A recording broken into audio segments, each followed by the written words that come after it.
La lumière aujourd'hui, c'est sur le château de Digoine en Saône-et-Loire qui fait partie des 7 nouveaux sites étoilés du Guide vert Bourgogne 2023 de Michelin Édition. Cette imposante demeure du XVIIIe siècle exprime à merveille un certain art de vivre à la française et reflète la passion et le goût très sûr de son propriétaire, Jean-Louis Remilleux. Un producteur de télévision qui produit notamment l'émission Secret d'Histoire et depuis 10 ans, Jean-Louis Remilleux restaure le château de Digoine où il réside et qu'il a décidé d'ouvrir au public. Charlie Chevasson, notre reporter Fréquence Plus, l'a rencontré pour nous. Alors avec moi, Jean-Louis Remilleux, le célèbre producteur de télévision, entre autres Secret d'Histoire sur France Télé avec Stéphane Bern. On ne savait moins, mais vous êtes aussi le propriétaire de ce superbe château à Digoine, ici à côté de Palinges, en Saône-et-Loire, que vous avez acquis en quelle année ? Alors exactement il y a 12 ans, c'est un château en effet qui a une forte présence ici dans le département de Saône-et-Loire, à côté entre Paray-le-Monial et Charolles. Je suis natif de Lyon, donc pour moi la Saône-et-Loire c'était depuis mon enfance une région que je connaissais bien. Et ce château me passionne, j'y vis maintenant toute l'année. Il est vrai qu'avec le TGV on est à 1 heure de Paris, on peut facilement continuer son activité à Paris, et je l'ai ouvert au public avec ses jardins, son petit théâtre, une serre, une jolie bibliothèque. Bref, c'est un château qui a retrouvé son lustre et qui propose beaucoup d'événements.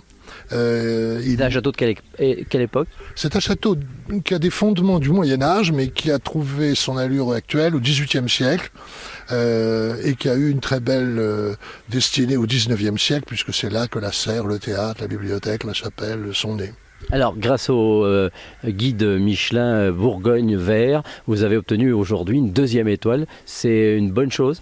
C'est formidable. C'est d'abord une reconnaissance pour tout le travail que l'on fait, ce partage d'ouvrir le château au public. Et puis, oui, on est très encouragé, très heureux, très satisfait.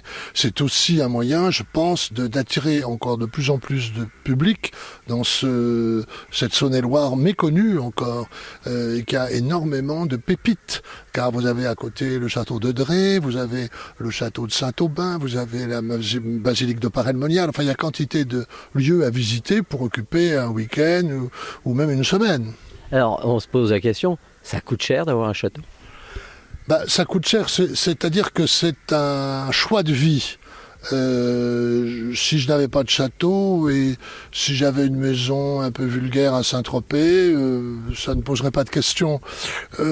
C'est pas plus cher qu'une maison un peu grande, mais c'est un choix de vie en ce sens que je préfère consacrer ce que je gagne, et parfois même au-delà, c'est un peu le problème, mais je préfère consacrer ce que je gagne à restaurer un lieu qui a eu beaucoup de propriétaires avant moi, qui en aura beaucoup après moi. C'est pour ça que quand on me dit vous êtes châtelain, vous êtes propriétaire de Digoine, je me sens pas vraiment propriétaire. Je me sens dépositaire de cet endroit un temps. J'essaie de lui redonner sa jeunesse, de le partager avec les autres parce qu'on fait pas ça pour soi tout seul. Et je suis très heureux de vivre ici à la campagne, dans un endroit authentique, dans ce Charolais brionnais qui a gardé ses haies, qui a gardé son terroir, qui est une région qui n'est pas saccagée comme beaucoup d'autres endroits, hélas. Et donc oui, c'est un choix de vie, mais je préfère ça à toute autre dépense superficielle. Et tous ces objets qui sont dans ces pièces, qui sont magnifiques, c'est votre collection, c'est les héritages du château ? Ça fait, vous savez, j'ai acheté le château vide, donc c'est 30 ans, pour ne pas dire 40, on peut dire 40 ans de Chine, partout en France, dans les ventes aux enchères, chez les antiquaires, mais aussi dans les brocantes, partout. Ça, c'est une passion qui occupe une vie.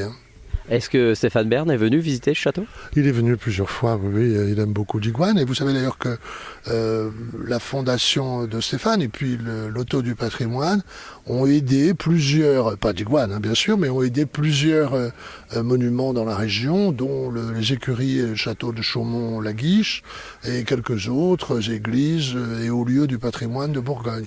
Non, Stéphane est évidemment passionné de patrimoine et passionné d'histoire. Et comme les deux sont réunis ici, c'est une chance. Waouh, merci pour cette visite. Merci Jean-Louis Remilleux, propriétaire du château de Digoine en Saône-et-Loire, au micro de Charlie Chevasson, notre reporter Fréquence Plus. Château de Digoine, donc près de Palinges, qui vient de recevoir 2 étoiles Michelin dans son guide vert Bourgogne 2023, à découvrir sur son site châteaudedigoine.fr.